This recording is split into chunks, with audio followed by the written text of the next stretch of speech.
case of classification or sub classification does not pertain to Article 341 or 342. Supreme court ने ये किया किस cast को कितना प्रेजेंटेशन रिप्रेजेंटेशन मिला है और कौन छूट गई है, which one has been excluded, or proved in this judgment that they are not homogeneous group. इतने साल का ये संघर्ष है और हमने कितने वकील बदले, कितने कौंसिल बदले और लगातार हम लोग इसके लिए प्लीडिंग करते रहे, आर्ग्यू करते रहे, एंड अल्टीमेटली अब इसमें जो जजमेंट आया है, ऑर्गेनाइजेशन फ्लोट करने से पहले हम लोग पहले अपने सारे आइडियाज, अपने नोशंस क्लियर कर लें।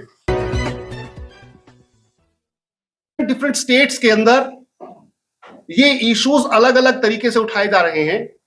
कहीं पर कास्ट जो हैं वो डिफर करती हैं, कहीं पर जो कास्ट नॉर्थ इंडिया में है, जो बाइफर्केशन, क्लासिफिकेशन, सब क्लासिफिकेशन की मांग कर रही है, जो साउथ में नहीं कर रही है या ईस्ट में नहीं कर रही है, तो उन पर एक कॉमन कंसेंसस कैसा बनाया जाए, एक बात। दूसरा, हम लोग पहले अपने सारे नोशंस को, सारे कॉन्सेप्ट्स को क्लियर कर लें, उसके बाद एक कोई अम्ब्रेला ऑर्गेनाइजेशन टाइप का, कोई फेडरेशन, कोई इस तरह का कार्यक्रम, कोई ऐसा ऑर्गेनाइजेशन फ्लोट करने से पहले हम लोग पहले अपने सारे आइडियाज, अपने नोशंस क्लियर कर लें। मैं आपको ये सब बातें बताऊं, आज की जो मीटिंग है, इस स्ट्रेटेजी को ड्रॉ करने के लिए हम लोग बैठे हैं यहां पर। लेकिन उससे पहले मैं 5 मिनट आपसे इसके हिस्टोरिकल बैकग्राउंड, इसके relevance on the issues which were taken by honourable supreme court in this judgment, वो मैं दो मिनट आपसे मैं बात करूंगा। क्योंकि इशू क्या है, कैसे उठाया गया है, कैसे क्या क्या चैलेंजेस थे इसके सामने। आंध्र प्रदेश में रिजर्वेशन को, शेड्यूल्ड कास्ट की रिजर्वेशन को माइक्रो क्लासिफाइड किया गया and it was divided into 4 groups. EV Chennaiah जो आया सुप्रीम कोर्ट में, उसमें यही इशू था। उसमें 3 बड़े इश्यूज हैं, मैं आपके सामने जो क्लियर करूं उसमें थोड़ा सा कंसंट्रेट करें आप प्लीज। एक, ईवी चेन्नैया में कहा गया all scheduled caste form A group, 1 group, homogeneous. They are all homogeneous. They are not to be treated as heterogeneous groups. Since they form one class, one group, they are not to be divided. They are not to be classified. Constitution, Article 341 does not permit state government or central government or union government to bifurcate them, to classify them, to more classify them.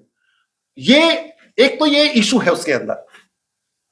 दूसरा ये है कि अगर आपको जाना है तो पहले आप scheduled caste commission for scheduled caste के पास जाइए, वो आपको परमिट करेगा, उससे आप परमिशन लीजिए। अब सवाल ये है कि वहां जो 5 जज बेंच का, कॉन्स्टिट्यूशनल बेंच का फैसला है, वो आया और सबसे पहले जो गाज गिरी वो हरियाणा पे गिरी और पंजाब पे गिरी। क्योंकि हरियाणा, पंजाब में 1975 के अंदर वर्गीकरण को, शेड्यूल्ड कास्ट के आरक्षण को बाइफर्केट किया हुआ था, क्लासिफाई नहीं, बाइफर्केट किया हुआ था। 2 हिस्सों में बांट रखा था, ए एंड बी। और उसी पैटर्न पर हरियाणा में 1994 के अंदर पंजाब पैटर्न पर ही हरियाणा, क्योंकि हरियाणा पंजाब का पार्ट रहा है, तो यहां भी एक मूवमेंट लॉन्च किया गया 1993 में। और 94 में जो है ना कि हरियाणा गवर्नमेंट, सब भजनलाल मुख्यमंत्री होते थे, उन्होंने इसको उसी पैटर्न पर बाइफर्केट किया into A and B. They in fact bifurcated reservation of scheduled caste into 2 groups, SC A, scheduled caste A, scheduled caste B. लेकिन ईवी चेन्नैया क्या कह रहा है? ईवी चेन्नैया का जो केस आया वो आया आंध्रा से, और उसमें 4 वर्गों में बांटा गया उसको। तो उसमें यह कहा गया कि सभी शेड्यूल्ड कास्ट क्योंकि होमोजीनियस हैं, इसलिए आप इनको बांटेंगे नहीं, और ये करेंगे तो आप जो ना आर्टिकल 341 के अंदर अमेंडमेंट लाइए, और वहां से परमिशन दिए। हम उसको लेकर के डॉक्टर शुक्ला, जब कमीशन के चेयरमैन थे बूटा सिंह जी, हम लोग सब इकट्ठे होकर के सब गए। 2006 की बात है ये, 6 जब हम हरियाणा में, जब ये सुप्रीम कोर्ट का केस हम हरियाणा में यहां से लेकर आए, हरियाणा धानक सेवा समिति वर्सेस स्टेट ऑफ हरियाणा, ये 2006 में लेकर आए हम लोग। 4 में हम लोग हाई कोर्ट में गए और हाई कोर्ट में हमने इसको स्टे जो हो गया था उसको स्टे को क्वैश करवाया और पूरा 1.25 साल तक वर्गीकरण जारी रहा, क्लासिफिकेशन जारी रहा हरियाणा के अंदर। उस समय 3 जज बेंच में हमने उस केस को लेके गए पंजाब हरियाणा हाई कोर्ट में, and in 2006 July 2006 it was again question और हमें जो है ना कि वापस अब सुप्रीम कोर्ट में आना पड़ा। जब 2006 में सुप्रीम कोर्ट में हम आए तो उस समय हम डॉक्टर शुक्ला और हम सब जो है ना कि सुप्रीम कोर्ट में लड़ रहे थे और हमें याद है कि इसको एडमिट करवाने के लिए चीफ जस्टिस थे उस समय K G Balakrishnan and it was 3 जज bench, Hemant Gupta, K G Balakrishnan, D K Jain पहले चीफ जस्टिस रहे हरियाणा पंजाब हरियाणा हाई कोर्ट के अंदर।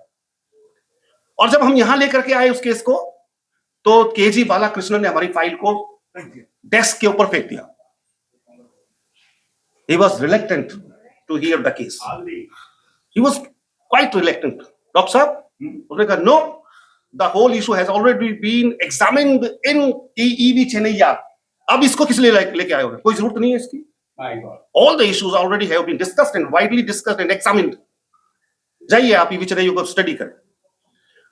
हमने उस समय अच्छा काम किया क्या किया हनुमंता जी, हमने देश के सबसे बड़े लीडिंग लॉयर को जो हमने एंगेज किया और हरीश साल्वे जी को हमने एंगेज किया। हरीश साल्वे ने 1.5 घंटा बहस किया और क्यों किया, उसने कहा आर्टिकल 15, आर्टिकल 4, आर्टिकल 16(4) में ऑलरेडी जो हमने कि इसको डिस्कस किया हुआ है ईवी चेन्नैया में, अब इसमें कोई गुंजाइश कोई और इशू इसमें है बचता नहीं है। उन्होंने no, I am not asking about and talking about article 15 and 16. I am arguing on article 14. Article 14 पे बहस करिए आप, आर्ग्यूमेंट। उन्होंने हरीश साल्वे जी ने आर्टिकल 14 में आर्ग्यूमेंट किया and the man was arguing for more than 1 hour continuously और still chief justice Chief Justice KG Balakrishnan was not interested. He again was not hearing it. It was DK Jain who persuaded him time and again. DK Jain जिन्होंने उनको समझाया because he is right. Article 14 के अंदर इसमें discuss नहीं किया गया है, इसलिए हमें इसको एडमिट करना होगा। And our case was admitted in 2006। उसने कहा 5 जज बेंच का कॉन्स्टिट्यूशनल फुल बेंच का फैसला है, मैं इस पर क्या कर सकता, 3 लोग हम क्या कर सकते हैं इसके अंदर। उन्होंने कहा यू जस्ट एडमिट इट। उन्होंने एडमिट किया and later on it was transferred to 5 जज बेंच। 5 जज बेंच में गया और 5 जज बेंच से फिर ये 7 जज लार्जर बेंच में गया और इन बिटवीन क्या हुआ, पंजाब का भी क्वैश हो गया। पंजाब ने एनेक्टमेंट किया, एक्ट लेकर के आए। वो पहले वाला एक्ट को उन्होंने क्वैश किया हरियाणा हाई कोर्ट में, दोबारा एनेक्टमेंट किया उन्होंने, फिर उसको भी उन्होंने क्वैश किया and their act again was quashed. तब पंजाब गवर्नमेंट भी आई और जब पंजाब गवर्नमेंट आई तो हमारा केस जो था वी नाउ बिकेम और वाज टर्न्ड और sentenced as a second party, private party. और पंजाब गवर्नमेंट को फर्स्ट पार्टी बनाया और हम रामचंद्र राजू हमने उस समय केस में किया था। रामचंद्र राजू को नहीं सुना उन्होंने, हम पंजाब गवर्नमेंट को सुनेंगे। पंजाब गवर्नमेंट ने आर्ग्यू किया and the case in 2020 was shifted to a larger bench, 7 जज बेंच। तो इतने साल का ये संघर्ष है और हमने कितने वकील बदले, कितने कौंसिल बदले और लगातार हम लोग इसके लिए प्लीडिंग करते रहे, आर्ग्यू करते रहे एंड अल्टीमेटली अब इसमें जो जजमेंट आया है, जजमेंट वो इन्हीं 3 बातों को लेकर के आया है जो मैंने, चाहे आंध्रा है, तमिलनाडु है, राजस्थान है, गुजरात है, आसाम है, बिहार है, डॉक्टर साहब सभी स्टेट्स की सोशल फैब्रिक्स शेड्यूल्ड कास्ट के अंदर, with in scheduled caste, different scheduled caste के अंदर जो होमोजिनिटी है, कास्ट के अंदर होमोजिनिटी, आपने पढ़ा होगा इसको, मैंने पढ़ा है। उन्होंने ये इसके अंदर टेस्टिफाई किया है कि क्या शेड्यूल्ड कास्ट सभी होमोजिनस ग्रुप हैं, are they heterogeneous in nature. उन्होंने ये सिद्ध किया इसके अंदर, बहुत सारी स्टेट्स के अंदर, चाहे गुजरात है, आपके आसाम है, बिहार है, कि उनके प्रीस्ट अलग अलग हैं, उनके अंदर इंटर मैरिजेस नहीं है, उनके अंदर सोशल जो जो इंटरेक्शंस हैं उनमें सुपीरियरिटी और इंफीरियरिटी है। ये सब इश्यूज उन्होंने they have widely discussed and examined and they have proved in this judgment that they are not homogeneous group, they are all heterogeneous group। और उनके किसी भी प्रकार की इंटरडाइनिंग नहीं है, उनके इवन उनके प्रीस्ट्स अलग अलग हैं, उनके जो रिलीजियस कस्टम्स हैं, ट्रेडिशंस हैं, यूसेजेस हैं, वे सारी डिफर करती हैं। एक बात। दूसरा, आर्टिकल 341 का इससे कोई लेना देना नहीं है। Article 341 pertains to only inclusion and exclusion of someone, some caste into scheduled caste। अगर कोई स्टेट गवर्नमेंट रेफर करती है, रिकमेंड करके भेजती है कि इस कास्ट को शेड्यूल्ड कास्ट में कन्वर्ट कर लिया जाए, बैकवर्ड है या जनरल है, वहां पर आर्टिकल 341 अप्लाई करता है या 342 अप्लाई करता है फॉर शेड्यूल्ड ट्राइब्स। तो the case of classification or sub classification does not pertain to article 341 और 342। अब ये दो इश्यूज हैं और इसमें फिर सुप्रीम कोर्ट ने अब की बार क्या किया इसमें सर, सुप्रीम कोर्ट ने ये किया कि भैया स्टेट गवर्नमेंट अगर चाहे तो रैशनल क्या है, रैशनल को ध्यान में रख करके औचित्य और उसके पीछे empirical data. If empirical data is there, you have to make a survey on the caste, and what type of survey you need to do on the backwardness of the different castes। Backwardness कि कौन सी cast कितनी किससे backward है, एक तो वो heterogeneous है, दूसरा वो क्या वो बैकवर्ड है, plus third one the aspect of adequate representation.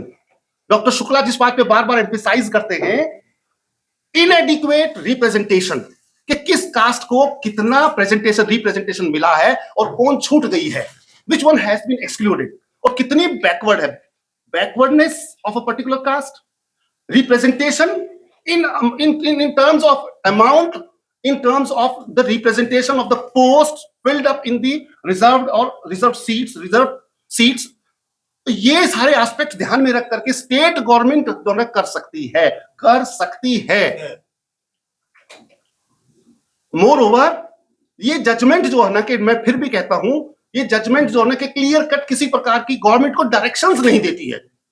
Doctor साहब, डायरेक्शंस नहीं देती है, ये एक प्रकार से सजेशन है, ये एक प्रकार से सजेशन है, डायरेक्शंस नहीं है, ऑर्डर नहीं है।